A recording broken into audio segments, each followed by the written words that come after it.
সাংবাদিক দিলৱাৰ হুছেইন মজুমদাৰক মুক্তিৰ দাবী তোলা প্ৰেছ ক্লাবৰ প্ৰতিবাদ।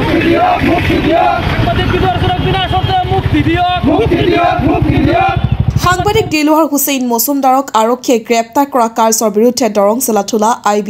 সন্মুখত থোৰা প্ৰেছ ক্লাবৰ উদ্যোগত আৰু বিভিন্ন ছাত্ৰ সংগঠনৰ সহযোগত প্ৰতিবাদী কাৰ্যসূচী গ্ৰহণ কৰে। সাংবাদিক দিলৱাৰ হুছেইন মজুমদাৰক বিনা চৰ্তে মুক্তি দিয়ক, অসম আৰক্ষী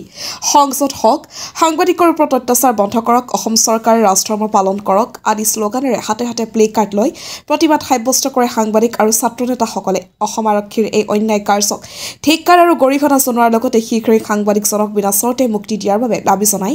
থোলা প্ৰেছ ক্লাবৰ সভাপতি নুৰ আবু চাহেৰ ছিদ্দিকৰ লগতে প্ৰতিবাদকাৰীসকলে প্ৰতিবাদৰ সমৰ্থন জনাই আমচুৰ মুখ্য উপদেষ্টা আইনুদ্দিন আহমেদ, দৰং জিলা নেমচুৰ সভাপতি সাবিৰ আলী, দৰং জিলা ASSPৰ কাৰ্যকৰী সভাপতি মফিদুল ইছলাম সহ থোলা প্ৰেছ ক্লাবৰ সদস্যসকলৰ লগতে আমচু নেমচু আৰু অসম সংখ্যালঘু সংগ্ৰাম পৰিষদৰ সদস্যসকলে অংশগ্ৰহণ কৰে।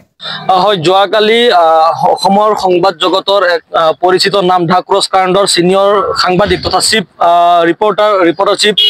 দিলৱাৰ হুছেইন মজুমদাৰ তেখেতে এপেক্স বেংকৰ এক দুৰ্নীতি সংক্ৰান্তীয় অভিযোগ উত্থাপিত হোৱা সংক্ৰান্তত তেখেতে মানে এপেক্স বেংকৰ MD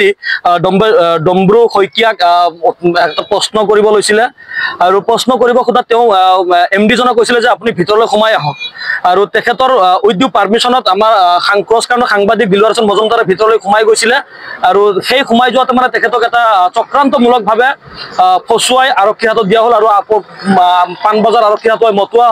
মতাই পঠোৱা হ'ল আৰু পৰৱৰ্তী সময়ত তেখেতক আটক কৰা হ'ল। ৰাতি 11:30 খবৰ আহিল আটক কৰা বুলি। গতিকে এই যি অসম আৰক্ষী অসম চৰকাৰে এপেক্স বেংকৰ কেলেংকাৰীৰ গাফিলতিটোক মানে ঢাকি ৰাখিবৰ কাৰণে গাপ দিবৰ কাৰণে এক ষড়যন্ত্ৰ কৰিলে, সেয়া অতিকৈ লজ্জাজনক। আৰু এই ষড়যন্ত্ৰত এজন মানে জ্যেষ্ঠ সাংবাদিক গণতন্ত্ৰৰ চতুৰ্থ স্তম্ভৰ সাংবাদিক এজনক বন্দী কৰাটোৱে মানে সংবাদ জগতত মানে শেষতো হাতোৰা মাৰিলে হিমন্ত চৰকাৰ আৰু হিমন্তৰ আৰক্ষীয়ে। এয়া গণতন্ত্ৰৰ ওপৰত হাতোৰা মাৰিলে, এয়া গণতন্ত্ৰৰ চতুৰ্থ স্তম্ভৰ ওপৰত হাতোৰা মাৰিলে আৰু এই আটকেই মানে গোটেই অসম জুৰি সংবাদ জগতৰ ওপৰত এটা ভয় ভাবুকিৰ এটা বাৰ্তা দিছে। গতিকে আমি আজি গোটেই অসমত যি এটা সাংবাদিকসকলে এটা প্ৰতিবাদত ঢৌ তুলিছে, সেই প্ৰতিবাদৰ প্ৰতি আমি সঁহাৰি জনাই আজি ধোলা প্ৰেছ ক্লাবে আহ্বান কৰা যি প্ৰতিবাদ কলা বেজ পৰিধান কৰি যি মৌন প্ৰতিবাদ আছিলে তেওঁলোকৰ, এই প্ৰতিবাদস্থলীৰ পৰা আমি অসম সংখ্যালঘু সংগ্ৰাম পৰিষদ, আমচু নেমচু আদিকে ধৰি বিভিন্ন সংগঠনে গোটেই অসমৰ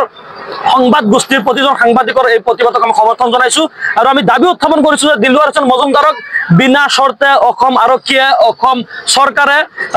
ৰাজধৰ্মৰ খাতিৰত অসম চৰকাৰে মুকলি কৰি দিব লাগে। কাৰণ এই শাসন ব্যৱস্থাই আজি দিল্লীৰ পৰা কেন্দ্ৰীয় সংবাদ জগতে এটা প্ৰেছ বিবৃতি জাৰি কৰিছে। গতিকে এয়া অসমৰ কাৰণে লজ্জাজনক বিষয়। গতিকে অসম চৰকাৰে অসম আৰক্ষীয়ে নিজৰ সন্মান ৰক্ষাৰ্থে, গণতন্ত্ৰ ৰক্ষাৰ্থে, সংবিধানৰ চতুৰ্থ স্তম্ভক সুৰক্ষা প্ৰদান কৰাৰ স্বাৰ্থত দিলৱাৰ হুছেইন মজুমদাৰক বিনা চৰ্তে বিনা কোনো ধৰণৰ চক্ৰান্তমূলকভাৱে কোনো ধৰণৰ তেনেকুৱা নকৰি বিনা চৰ্তত মানে মুকলি কৰি দিবলৈ আমি দাবী উত্থাপন কৰিছোঁ। ক্ৰছ কাণ্ডৰ চিনিয়ৰ জাৰ্ণালিষ্ট দিলৱাৰ হুছেইন মজুমদাৰ তেখেতক বিনা অপৰাধ আৰু বিনা দোষত অসম আৰক্ষীৰ ষড়যন্ত্ৰ আৰু এপেক্স বেংকৰ ষড়যন্ত্ৰত গোচৰ ৰুজু কৰা হ'ল আৰু গ্ৰেপ্তাৰ কৰা হ'ল। আমি নিন্দা জনাইছোঁ, গৰিহণা দিছোঁ। অসম চৰকাৰৰ এই হিটলাৰী শাসন ব্যৱস্থা বন্ধ কৰিব লাগিব। গণতন্ত্ৰৰ যি চতুৰ্থ স্তম্ভ, সংবাদ জগতৰ যি বাক স্বাধীনতা, সেই বাক স্বাধীনতা ৰুদ্ধ কৰিবৰ কাৰণেই এপেক্স বেংকৰ যি দুৰ্নীতি, এপেক্স বেংকৰ যি 50,000 কোটি টকাৰ যি কেলেংকাৰী, সেই কেলেংকাৰীয়ে গাপ দিয়াৰ কাৰণে আৰু সাংবাদিকসকলে প্ৰশ্ন কৰাৰ কাৰণে আজি দিলৱাৰ হুছেইন মজুমদাৰ ডাঙৰীয়াক গ্ৰেপ্তাৰ কৰা হৈছে। আচলতে সংবাদ জগতৰ কণ্ঠ কেতিয়াও ৰুদ্ধ কৰিব নোৱাৰে চৰকাৰে, আৰু চৰকাৰটো ভুল কৰিলে আৰু চৰকাৰে ভাবোঁ দিলৱাৰ হুছেইন মজুমদাৰক গ্ৰেপ্তাৰ কৰাটোৱে চৰকাৰৰ এইটো এটা কাল হিচাপে থিয় দিব। আজি অসমৰ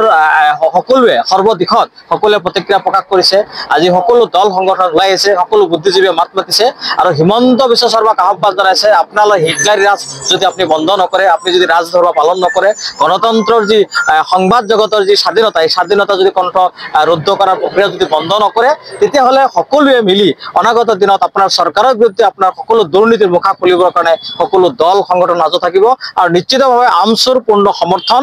সংবাদ গোষ্ঠীৰ যি আন্দোলন আছে সকলো আন্দোলনত আমচুৰ পূৰ্ণ সমৰ্থন আছে আৰু পূৰ্ণ সমৰ্থন থাকিব। আৰু দিলৱাৰ হুছেইন মজুমদাৰ ডাঙৰীয়াক বিনা চৰ্তে মুকলি কৰি দিয়াৰ আমি দাবী জনাইছোঁ, যিহেতু ইতিমধ্যে গ্ৰেপ্তাৰ কৰি জেললৈ প্ৰেৰণ কৰিছে। গতিকে আমি মহামান্য আদালত আদালতৰ প্ৰতি আমাৰ বিশ্বাস আছে মহামান্য আদালতে দিলৱাৰ হুছেইন ডাঙৰীয়াক অতি শীঘ্ৰে বেল প্ৰদান কৰিব আৰু তেখেত মুকলি আকাশৰ তললৈ ওলাই আহিব গুৱাহাটীৰ ক্ৰছ কাৰেণ্টৰ সাংবাদিক দিলৱাৰ হুছেইন মজুমদাৰক অসম আৰক্ষীয়ে আটক কৰি গ্ৰেপ্তাৰ কৰি অৱশেষত জেললৈ প্ৰেৰণ কৰিছে আজি অসমত সাংবাদিকৰ কণ্ঠ বন্ধ কৰাৰ এক ষড়যন্ত্ৰ চলি আছে অসম চৰকাৰ আৰম্ভ কৰি অসম প্ৰশাসন আৰু পুলিচ প্ৰশাসনে সাংবাদিকৰ ওপৰত যি বৰ্বৰ আক্ৰমণ বৰ্বৰ অন্য অত্যাচাৰ চলাই আহিছে তাৰ এক উদাহৰণ যোৱাকালি যি ঘটনা ঘটি গ'ল গুৱাহাটীৰ আৰক্ষী থানাত সেই সাংবাদিকগৰাকী দিলৱাৰ হুছেইন মজুমদাৰক গ্ৰেপ্তাৰ কৰিছিলে আৰু সেই মৰ্মে সমগ্ৰ অসমৰ লগতে আমিও ধুলা প্ৰেছ ক্লাবে তথা আমচু নেমচু অসম মহিলা সংগ্ৰাম পৰিষদ সকলোৱে মিলি একত্ৰিত হৈ আমি আজি কলা বেজ পৰিধান কৰি আমি প্ৰতিবাদ সাব্যস্ত কৰিছো আৰু আমি দাবী জনাইছো যে দিলৱাৰ হুছেইন মজুমদাৰক অতি শীঘ্ৰে বিনা চৰ্তে বিনা স্বাৰ্থত দিলৱাৰ হুছেইন মজুমদাৰক মুকলি কৰি দিব লাগে অন্যথাই আমাৰ এই আন্দোলন অব্যাহত থাকিব